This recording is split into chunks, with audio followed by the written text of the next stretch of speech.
Nang minsan kong pagtawanan ang Pilipinas, minsan kong pinagtawanan ang Pilipinas sa harap ng buong klase. Pero ngayon, kailangan kong aminin na ang bansang minaliit ko ang siyang nagbigay, kahihiyan sa akin sa harap ng aking mga ninuno. Sa Cairo, lumaki kaming ipinagmamalaki na kami ang mga tagapagmana ng mga pyramid at ng Ilog Nile.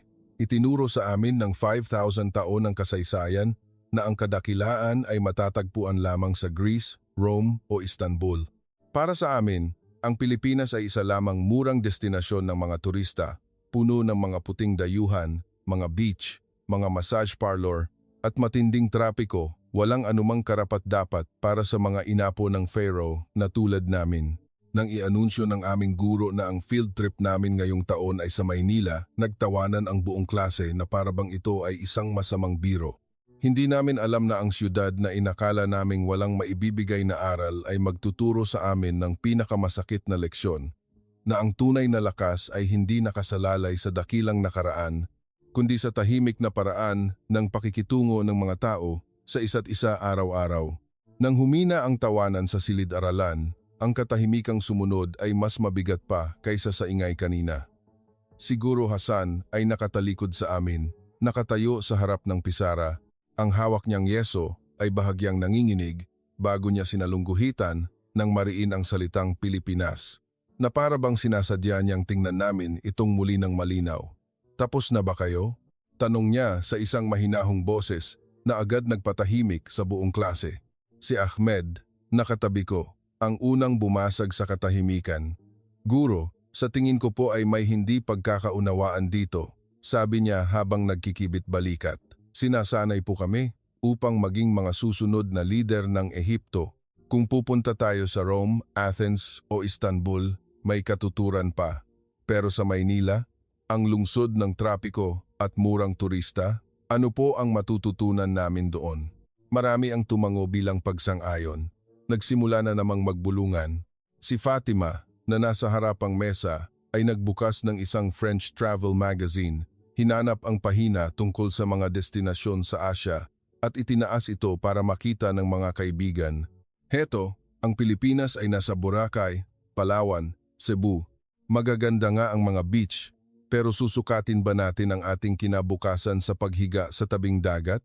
Mahina siyang tumawa. Mga inapo tayo ng Pharaoh, hindi mga backpacker mula sa Europa. Si Yusef ay hindi tumawa.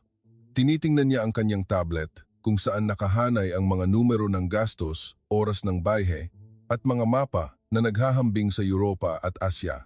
Hindi gaanong nagkakaiba ang presyo ng pagpunta sa Europa at sa Maynila, pero mas mahaba ang flight at mas nakakapagod, sabi niya sa malamig na tono.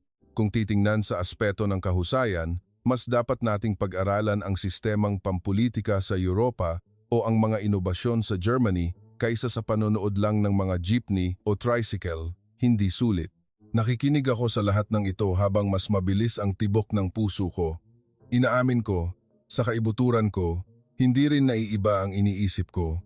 Ang Pilipinas sa isip ko ay larawan ng mga beach party sa Boracay, mga lasing na turista, at magulong balita sa politika na nakikita namin sa TV, hindi isang silid-aralan para sa hinaharap.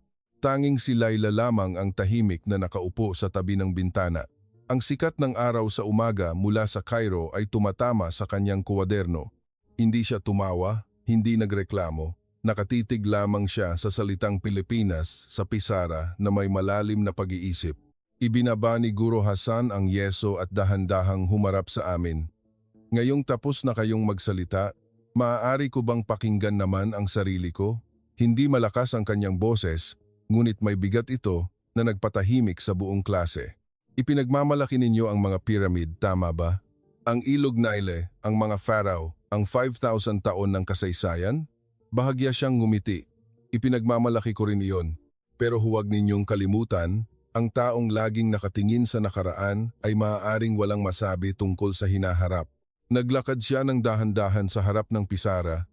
Ang kanyang tingin ay dumaraan sa bawat hanay. Ang Pilipinas na pinagtatawanan ninyo ngayon ay isa sa mga bansang tumatanggap ng mga turista mula sa buong mundo. Nangangalaga sa milyon-milyong tao na may iba't ibang relihiyon bawat taon, habang ang kanilang mga lungsod ay nakangiti pa rin. Ang mga tindahan ay bukas.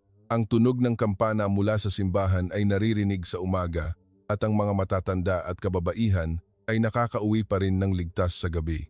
Nakikita ninyo lamang ang mga beach at mga massage parlor, pero nakikita nyo na ba ang puso nila? Ang salitang puso na lumabas sa bibig ng aming guro ay may kung anong kumirot sa dibdib ko. Bakit Maynila? Hindi pa rin sumusuko si Fatima. Bakit hindi Athens o kahit man lang Paris? Huminto si Guro Hasan sa harap ng mapa ng mundo na nakasabit sa sulok ng silid. Ginamit niya ang kanyang daliri upang ituro ang Ehipto at pagkatapos ay dahan-dahan itong iginuhit papunta sa Timog Silangang Asya. Dahil masyado nyo nang kilala ang Europa mula sa mga pelikula, sa social media, sa mga patalastas, sagot niya. Pero hindi ninyo kilala ang Asya, ang ating mga kapwa sa kontinente. Iniisip ninyo na sila ay mas mahirap, mas magulo, mas barbaro. Ayon sa mga balita, kung gusto nating maging mga bagong leader ng Ehipto, kailangan nating maglakas loob na tingnan ang mundo mula sa isang anggulo na hindi tinitingnan ng karamihan. Bumalik ang tingin niya sa salitang Pilipinas. Ang Pilipinas ay hindi lamang dagat, hindi lamang mga kalsada ng Malate, hindi lamang larawan ng trapiko sa internasyonal na balita. Dahan-dahan niyang sinabi, ito ay isang bansa na may isang napakahalagang salita, pakikipagkapwa-tao at isa pang salita, hiya. Pinapatakbo nila ang isang buong lungsod gamit ang dalawang salitang iyon. Gusto kong makita ninyo mismo kung ano ang ibig sabihin ng mga ito. Isang mahinang kaluskos ng upuan ang narinig mula sa sulok ng silid. Gumalaw si Laila, may isinusulat sa kanyang kwaderno. Hindi ko nakita ng malinaw kung ano ang isinulat niya, ngunit ang kanyang mukha ay nagpapakita ng mas malalim na pag-iisip kaysa sa iba. Si Ahmed ay bumubulong pa rin tungkol sa world-class na football sa Europa. Si Yusef ay nakatingin pa rin sa mga numero sa kanyang tablet na may panghihinayang sa oras. Si Fatima ay iniisip pa rin ang malalaking mall sa Dubai at ang mga shopping street sa Paris. Ngunit para sa akin, ang imahe ng Maynila na puno ng mga lasing na turista ay nagsimulang magbago nang kaunti nang banggitin ng aming guro ang mga salitang pakikipagkapwa-tao at hiya. Dahil sa aming sariling lungsod, sa Cairo na aming minamahal, nagsisimula na ring maging mahirap hanapin ang mga ganoong bagay. Ang paglalakbay na ito ay hindi isang gantimpala. Ito ay isang pagsubok, sabi ni Guro Hasan. Isang pagsubok kung may sapat ba kayong lakas ng loob na tanggapin na ang isang bansang dati ninyong minaliit ay maaaring may mga bagay na mas mahusay na ginagawa kaysa sa atin ngayon. Kung tatawa kayo, tumawa kayo ngayon ng todo. Dahil sa araw ng inyong pagbabalik, baka hindi na kayang tumawa ng inyong mga puso sa parehong paraan. Natahimik ang buong klase. Tiningnan ko muli ang salitang Pilipinas sa pisara. Pakiramdam ko, hindi na lang ito pangalan ng isang bansa. Nagiging isang salamin ito kung saan kailangan naming tumayo at tingnan ng buo ang aming mga sarili. Umaga ng aming pag-alis, ang Ninoy Aquino International Airport ay puno ng ingay ng mga anunsyo, mga gulong ng maleta na kumikiskis sa sahig at ang tunog ng mga busina mula sa labas, na tila nagpapaalala sa amin na ito ang lungsod ng mga pharaoh na dati naming ipinagmamalaki. Tumingala ako sa matataas na kisame na may mga bakas ng alikabok at lihim na kinutya ang aking sarili na sa loob ng ilang oras, lilipad ako patungo sa isang bansa na minsan kong tinawag na murang destinasyon ng mga turista. Sa check-in counter, mas naging malinaw ang kaguluhan. Sa Pilipinas talaga, sabi ng ama ni Ahmed na may diin, anak, isa kang magaling na manlalaro ng football sa hinaharap. Bakit ka mag-aaksaya ng maraming araw para lang tingnan ang mga mall at mga lasing sa kalye? Kung sa Europa, maiintindihan ko pa. Sinubukan ni Ahmed na itago ang kanyang pagkainis. Kakain lang ako ng adobo tapos babalik din pa. Huwag kayong mag-alala. Ngunit kitang-kita ko ang pagkadismaya at pressure sa kanyang mga mata. Sa tabi nila, mahigpit na niyakap ng ina ni Fatima ang kanyang anak. Sigurado ka ba, anak? Nabasa ko sa balita maraming tao matrapik, binabaha at maanghang ang pagkain. Natatakot akong magkasakit ka, sabi niya habang pinupunasan ang kanyang mga luha. Kung sa Rome ka pupunta, mas panatag sana ako. Sinubukang ngumiti ni Fatima. Huwag po kayong mag-alala, ma. Nagdala po ako ng 3 bote ng hand sanitizer at isang malaking kahon ng face mask. Kung hindi malinis, hindi po ako kakain. Ngunit nanginginig din ang kanyang boses. Si Yusef ay nakatayong nakikinig sa kanyang mga magulang na may kalmadong ekspresyon. Hindi maliit na pera ang ginastos sa biyaheng ito, sabi ng kanyang ama. Kung babalik ka at sasabihin mong mga magagandang litrato lang ng simbahan at dagat ang nakuha mo, para sa akin, hindi ito sulit. Kailangan mong bumalik na may bagong pangunawa na magagamit mo. Tumango lang si Yusef, walang sinabi. Tumingin lang siya sa mga numero sa flight board at bumulong sa sarili. Malalaman natin kung sulit nga. Para naman kay Laila, ang kanyang lolo ang naghatid sa kanya. Isang matandang lalaki na nakasuot ng lumang coat na tiniis ang mainit na hangin at alikabok ng Cairo sa loob ng maraming dekada. Dahan-dahan niyang inilagay ang kanyang kamay sa balikat ng kanyang apo. Mabuti na ipinagmamalaki natin ang mga piramid at ang ilog Nile, mahinahon niyang sinabi. Pero apo, huwag mong kalimutan na ang mundo ay hindi lamang umiikot sa Ehipto. Tingnan mo kung paano namumuhay ang bansang inaakala nating mas maliit sa atin. Pagkatapos, bumalik ka, tanungin mo muli ang iyong sarili kung paano tayo susulong sa siglong ito. Tahimik na nakinig si Laila. Ang kanyang mga mata ay may halong takot at pananabik. Pagkatapos naming dumaan sa mga security check, sumakay na kami sa eroplano. Ang ginintuang disyerto at ang ilog Nile ay unti-unting lumayo sa ilalim ng pakpak ng eroplano. Tumingin si Ahmed sa labas at nagbiro. Paalam, pangarap kong football field. Kamusta, Maynila, na hindi ko pa gustong makita? Mahinang tawanan ang narinig sa aming grupo. Ngunit ito ay isang tawang walang kasiguraduhan. Habang nasa biyahe, dumaan ang mga oras. Ang ilang pasahero ay natutulog, ang iba ay nanonood ng pelikula. Si Fatima ay nanonood ng mga review ng cafe sa Maynila sa YouTube, makukulay na disenyo, matatamis na pagkain, matataas na gusali, malalaking mall, at maingay na musika. Nakita ko ang pag-aalinlangan sa kanyang mukha.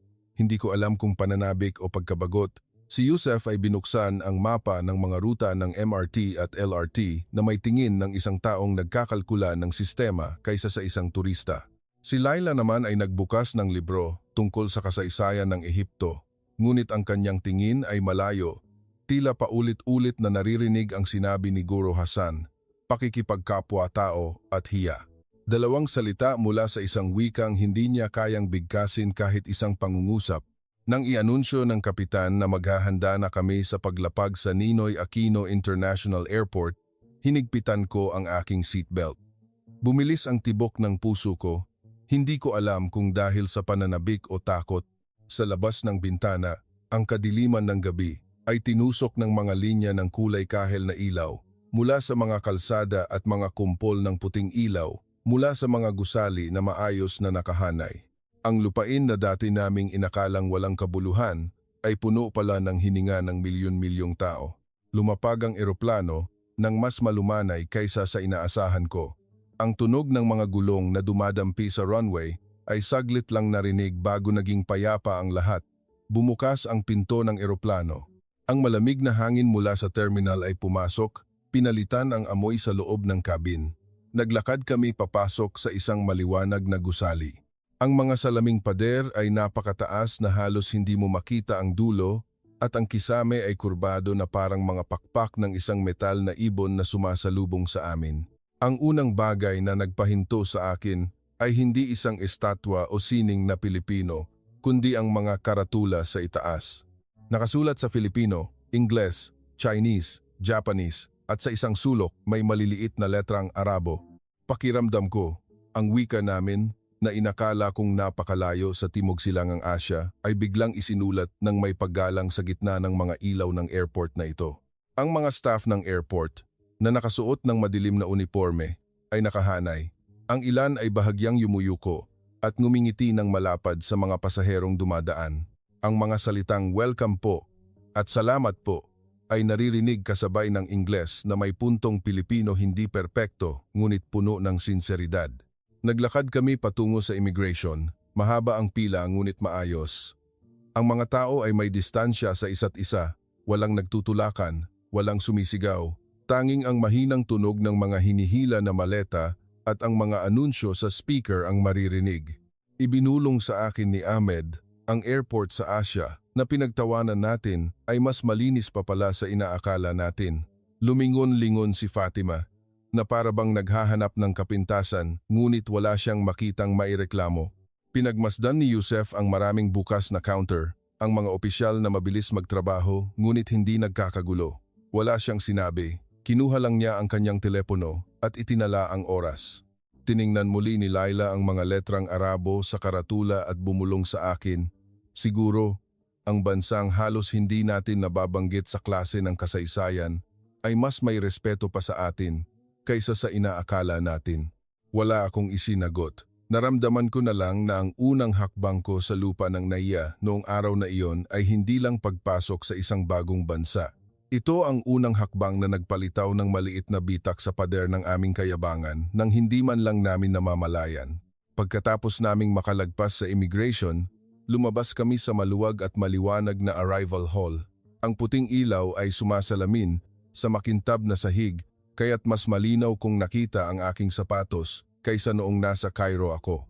Isang malamig na hangin na may kasamang banayad na amoy, tila lemongrass o tanglad ang sumalubong sa amin, na para bang napunta kami sa ibang mundo na malayo sa disyerto at usok ng sasakyan. Pupunta po tayo sa syudad gamit ang bus mula sa airport. Isang malinaw na boses sa Ingles ang narinig namin mula sa likuran. Lumingon kami at nakita ang isang Pilipinong lalaki na payat ang katawan, nakasuot ng asul na polo shirt at may ID na may nakasulat na Nate, tour guide. Bahagya siyang yumuko kay Guro Hassan at sa amin na may ngiti na nagpagaan sa pakiramdam namin sa malawak na lugar na iyon. Sinundan namin ang mga karatula na may malinaw na arrow na nagtuturo sa daan. Sa isang sulok, nakita namin ang isang mag-asawang taga-gitnang silangan na mukhang nalilito habang tinitingnan ang kanilang mapa. Isang babaeng staff ng airport ang lumapit sa kanila na may ngiti at nagtanong sa simpleng Ingles, "Can I help you?" Hindi siya napabuntong hininga o nagpakita ng pagkainis kahit na kinailangan niyang ulitin ang paliwanag ng 2 o 3 beses. Bago umalis, ngumiti pa rin siya, itinuro ang daan at nagtapos sa isang "Salamat po." Ang eksenang iyon ay nagpaalala sa akin ng mga pagkakataon sa airport ng Cairo kung saan umiiwas ang mga staff sa mga pasaherong masyadong maraming tanong. Dito, kabaligtaran. Ang simpleng kilos na iyon, na puno ng kagustuhang tumulong, ay nagparamdam sa akin ng salitang pakikipagkapwa-tao na binanggit ng aming guro, kahit hindi pa ito naisasalin sa aming wika. Nang makarating kami sa sakayan ng bus, tinulungan kami ni Kuya Nate na bumili ng ticket. Diretso po ito sa Maynila, mga 3 minuto lang po siguro depende sa trapiko. Ito po ang unang pinto ng Maynila na gusto kong makita ninyo, para malaman ninyo na ang aming lungsod ay hindi lang tungkol sa trapiko at balita sa politika, sabi niya. Pagbukas ng pinto ng bus, pumasok kami ng maingat. Ang nakita ko sa loob ay nagpahinto sa aking paghinga. Malinis ang loob ng bus, halos walang alikabok. Maayos na nakahanay ang mga upuan. Ang mga Pilipinong nauna sa amin ay hindi nagunahan sa pag-upo. Natural silang nagbigay daan para sa aming may malalaking bagahe. Walang sigawan, walang tulakan, tanging ang mga salitang "excuse me po" o "pasintabi po" kapag nagkakagitgitan. Ilang sandali matapos umandar ang bus, isang binatang estudyante ang tumayo mula sa kanyang upuan at ngumiti sa isang buntis na kasasakay lang. "Dito na po kayo, ma'am," sabi niya. Nagpasalamat ang babae at umupo. Lumapit si Fatima sa akin at bumulong, "Sa Cairo, kung hindi ka makikipag-agawan ng upuan, tatayo ka hanggang sa dulo." Tumango ako, hindi alam kung ano ang isasagot. Lumingon si Kuya Nate sa amin. "Alam niyo po ba, ang ilang upuan dito ay para sa mga pari, buntis, matatanda at may dalang bata. Tinatawag namin itong priority seat. Kapag nakita namin na may mas nangangailangan, tumatayo kami. Hindi kailangan ng pulis para pilitin kami, dahil lang po sa hiya sa kanila." Ang salitang hiya ay nagpaangat sa tingin ni Yusef mula sa kanyang telepono. Tiningnan niya ang mga simbolo ng matanda, buntis, at ina na may sanggol sa sticker na nakadikit sa bintana at may isinulat sa kanyang maliit na kuwaderno. Sa labas ng bintana, Ang mga bakanting lote at bodega ay napalitan ng mga kabahayan at gusali. Ang mga poste ng kuryente ay napalitan ng matataas na kondominium, mga riles ng tren at mga skyway na nagsasalansan na parang mga linya sa palad ng isang lungsod. Ito ba ang syudad na sinabi naming walang maituturo? Naisip ko. Sa ibaba, ang mga sasakyan sa kalsada ay maayos na dumadaloy.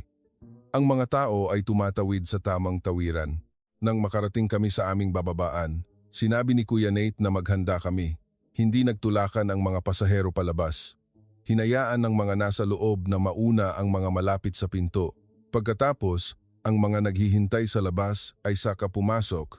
Nakatayo ako sa gitna ng abalang bangketa, nakikita ang Maynila mula sa ibang anggulo. Hindi na ito larawan ng trapiko at protesta sa TV, kundi isang lungsod na may sariling sistema, may sariling ritmo, at may paraan upang alagaan ang mga tao na sabay-sabay na naglalakbay.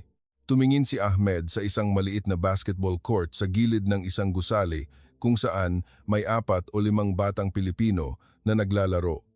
Napangiti siya.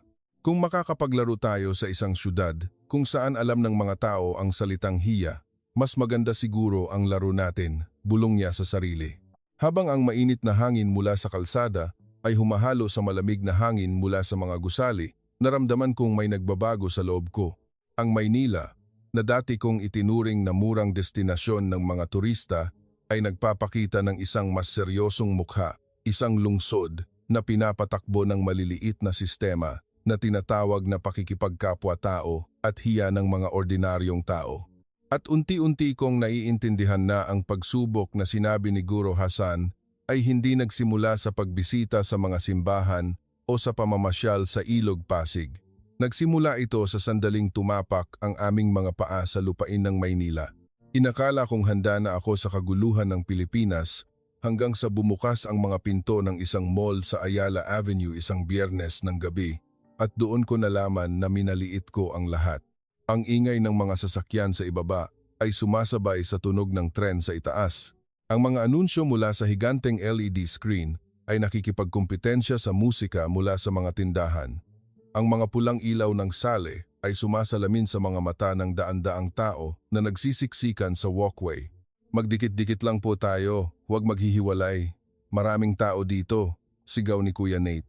Ngunit sa halip na marinig ang mga sigawan at reklamo na karaniwan sa Tahrir Square, tanging ang tunog ng mga sapatos na tumatama sa sahig at ang mahinang, "Excuse me po" o "Pasintabi po" ang naririnig ko kapag may nagkakabungguan. Tumingin ako sa paligid. Sa lahat ng direksyon, may mga tao, mga estudyante, mga empleyado, mga turista. Lahat sila ay naglalakad sa iba't ibang direksyon, ngunit walang nagtutulakan, walang sumisigaw. Sa isang pagkakataon, isang grupo ng mga kabataang Pilipino sa harap namin ang biglang huminto. Tinapik ng isang lalaki ang kanyang mga kaibigan at ang 4 o 5 kasama niya ay bumuo ng isang maliit na bilog upang protektahan ang isa pa na yumuko upang itali ang sintas ng kanyang sapatos sa gitna ng agos ng mga tao. Ang mga taong naglalakad sa likuran nila ay tila automatikong naintindihan ang sitwasyon. Walang nagreklamo, walang masamang tumingin. Bahagya lang nilang binago ang direksyon ng kanilang mga paa, umikot sa kabilang panig at nagsabi ng mahinang excuse po na para bang ayaw nilang maistorbo ang taong nagtatali ng sintas. Si Fatima ay nakatayo, nakanganga. Bakit walang sumisigaw sa kanila na nakaharang sila? Tanong niya sa akin. Hindi ko rin alam kung ano ang isasagot, maliban sa naisip ko na kung sa gitna ng palengke sa Cairo ito nangyari. Nasigawan na siguro ang kaibigan niyang iyon sa 3 iba't ibang wika. Nang magbago ang ilaw pantawid, ang mga tao sa gilid ng kalsada ay dumaloy sa pedestrian lane na parang may nagbigay ng hudyat. Ngunit ang nagpakilabot sa akin ay hindi ang dami ng tao, kundi ang kaayusan sa gitna ng siksikan. Lahat sila ay naglalakad sa halos parehong bilis, bahagyang inaayos ang kanilang mga hakbang upang iwasan ang isa't isa nang hindi man lang nagtitinginan. Kung sa Cairo ito, sigurado may 2 tao nang natumba, mahinang sabi ni Ahmed, ngunit seryoso. Kinuha niya ang keychain niyang bola at bumulong. Para itong isang laro ng football kung saan alam ng lahat ang kanilang posisyon. Kahit walang coach na sumisigaw sa gilid, kinuha ni Yusef ang kanyang maliit na kuwaderno at isinulat ang salitang system at binilugan ito ng 2 beses. Tumingin ako kay Kuya Nate. Ngumiti siya na parabang nababasa ang aming iniisip. Mukha pong magulo ang Maynila, pero kapag ginagamit po ng mga Pilipino ang salitang magulo, hindi po palaging ibig sabihin ay walang kaayusan, paliwanag niya. Sa kalsada, sa walkway, sa tren, sinusubukan naming isipin ang iba kasabay ng pag-iisip sa aming sarili. Kung nagmamadali kami, tumatabi kami. Kung alam naming nakakaabala kami, gumagalaw kami para makadaan ng iba.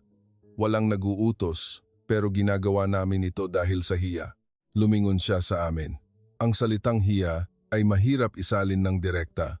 Pero para sa mga Pilipino, ito ay ang pag-alam kung paano nakakaapekto ang ating mga kilos sa iba at pagpili sa paraan na pinakamagaan para sa kanilang puso. Ang paliwanag na iyon ay nagpatahimik sa ingay sa labas. Tiningnan ko muli ang mga tao sa ibaba. Hindi na lang ito mga Pilipinong tumatawid, kundi isang malaking sistema na may libu-libong maliliit na puso na tahimik na nag-aalalayan sa isa't isa. Si Fatima, na dati ay interesado lamang sa disenyo ng mga gusali at mga luxury brand, ay biglang nagsalita ng mahina. Ang tunay na disenyo ng isang lungsod ay hindi siguro ang magagandang gusali o malalaking mall, kundi ang pagdidisenyo para makapaglakad ang mga tao nang magkakasama habang nararamdaman pa rin na mayroon silang sariling espasyo. Ang lahat ng iyon ay bumuo ng isang imahe ng Maynila na malayong malayo sa nasa isip ko noong nasa silid-aralan kami sa Cairo. Naintindihan ko na kung bakit dinala kami ni Guro Hasan dito. Ang lungsod na inakala naming mura at magulo ay nagtuturo sa amin ng isang napakamahal na aral, isang aral na wala sa anumang aklat sa aming paaralan, na ang tunay na kaayusan ay hindi nagmumula sa mga sigaw mula sa speaker, kundi sa pagpili ng mga ordinaryong tao na isipin muna ang iba bago ang kanilang sarili. Pagkatapos naming mapagod sa pagmamasid sa dagat ng mga tao sa Makati, sinabi ni Kuya Nate, "Ngayong gabi, pupunta tayo sa kabilang panig ng Maynila, ang tinatawag ng mga Pilipino na Intramuros, ang lumang lungsod malapit sa mahahalagang simbahan, para makita ninyo kung gaano kalalim ang mga ugat ng bansang inaakala ninyong puro murang pasyalan lang." Mula sa modernong tren, sumakay kami sa isang maliit na air-conditioned na bus. Ang matataas na gusaling salamin ay unti-unting napalitan ng mga lumang bahay na bato at mga gusaling may kupas na pintura ngunit malinis. Huminto kami sa harap ng isang mahabang puting pader. Sa loob, nakikita ang mga tore at bubong ng isang lumang simbahan. Ang ingay ng lungsod sa labas ay unti-unting humina nang pumasok kami sa loob. Ang malamig na sahig na bato sa aming mga paa ay nagpabagal sa aming mga hakbang. Sa loob ng simbahan, ang liwanag ng hapon ay dumadaan sa mga may kulay na salamin, tumatama sa mga pader na may mga pinta ng mga kwento mula sa Biblia. Ang mahinang dasal ng mga tao ay maririnig, tila hininga ng lugar. Ang mga Pilipino ay nakaluhod, ang ilan ay nakapikit, ang iba ay tahimik na humihiling. Tiningnan ni Laila ang lahat ng ito na may parehong paghanga, tulad noong tinitingnan niya ang mga lumang moske sa Cairo. Ang pagkakaiba lang, dito ay walang ingay, walang nag-aaway sa parking, tanging katahimikan na puno ng kahulugan. Karamihan sa mga Pilipino ay Katoliko, paliwanag ni Kuya Nate, pero ang mahalaga ay hindi lang ang relihiyon. Ang simbahan ay parang puso ng komunidad. Isang lugar kung saan ang mga tao ay nag-iisip, nagpapasalamat, humihingi ng tawad, at sinasanay ang kanilang mga sarili na maging mas mapagkumbaba. Ang mga salitang iyon ay nagpaalala sa akin ng mga moske at libingan sa aming bansa na karamihan ay naging lugar na lamang para sa mga turista kaysa isang lugar para sa mga lokal na magnilay. Dito, ang mga empleyado, mga kasambahay at mga estudyante ay pumapasok sandali, nagsisindi ng kandila, umuupo ng tahimik at umaalis na, para bang ang relihiyon at pang-araw-araw na buhay ay hindi kailanman naghiwalay.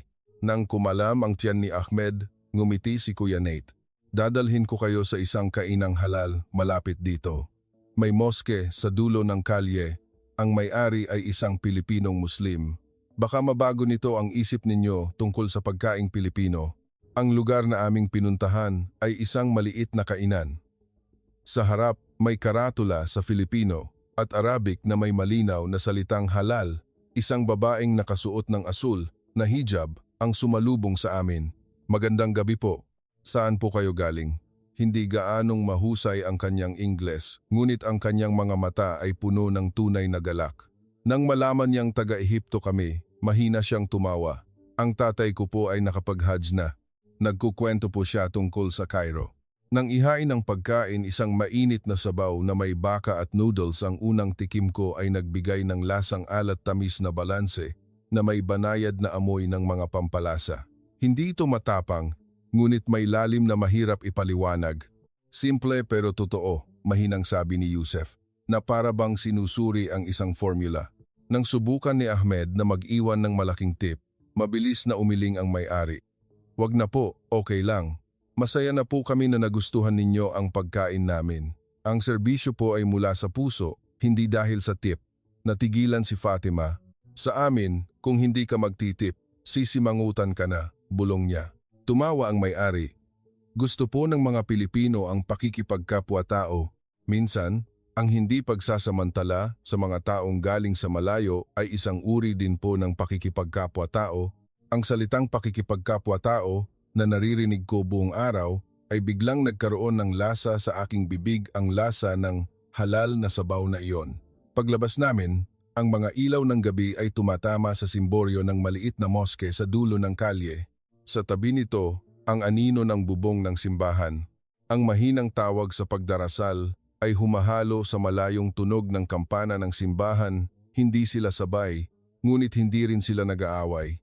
Naramdaman ko na ang bansang tinawag naming murang destinasyon ng mga turista ay nagtuturo ng isang napakamahal na aral, na ang kasaysayan ay hindi lamang mga lumang bato na itinatago natin para ipagmalaki.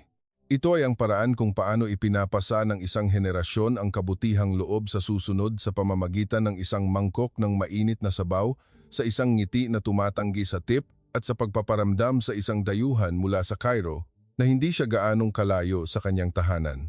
Sa huling umaga namin sa Anaya, ang lahat ay tila mas tahimik kaysa noong kami ay dumating, kahit na ang ingay ng mga anunsyo at mga maleta ay pareho pa rin. Ang pagkakaiba ay wala sa lungsod, kundi nasa aming mga puso. Pagbalik namin sa silid-aralan sa Cairo, ang mapa ng mundo sa pader ay pareho pa rin. Ngunit para sa amin, ang maliit na tuldok na iyon sa Timog Silangang Asya ay hindi na isang murang destinasyon. Ito ay naging isang lugar na nagtago ng aral na ang tunay na kaayusan ay nagmumula sa hiya sa kapwa, maliliit na gawa ng pakikipagkapwa-tao at katahimikan na puno ng pag-iisip para sa iba. Si Ahmed ay nagsimulang magsalita tungkol sa football na may mas maunawaing pananaw. Si Fatima ay nagdisenyo ng mga espasyo na naglalayong pagbuklurin ang mga tao kaysa sa pagpapakita ng karangyaan. Si Yusef ay araw-araw na binabasa ang kanyang mga tala tungkol sa isang sistema na binuo mula sa puso. At ako, sinimulan kong pag-aralan ang kasaysayan ng Pilipinas kasabay ng kasaysayan ng Ehipto dahil gusto kong malaman kung paano nananatiling tapat ang bawat bansa sa kanilang sariling alaala. Sa huli, ang paglalakbay na ito ay hindi kami ginawang mangingibig ng Maynila, ngunit tinuruan kaming maglakas loob na kwestiyunin ang aming sariling mga pagkiling at maniwala sa kapangyarihan ng tahimik na kabutihan na walang kumukuha ng video. Ikaw, mayroon ka bang bansa na minsan mong pinagtawanan dahil lamang sa ilang minutong balita o maikling video sa social media? Kung mayroon, baka ang tunay na kuwento ay mas komplikado pa. Kung gusto mong makarinig pa ng mga kuwentong tulad nito, mga kuwentong nag-aalis sa atin mula sa pagkiling at nagbabalik sa atin sa pagmamahal sa simpleng kabutihan ng mga tao, paki-subscribe sa aming channel, i-like at mag-comment para ibahagi ang iyong pananaw. Ang maliit na pagpindot mo ay maaaring isang uri rin ng pakikipagkapwa-tao na tutulong sa magagandang kuwento na makarating ng mas malayo kaysa sa iyong inaakala.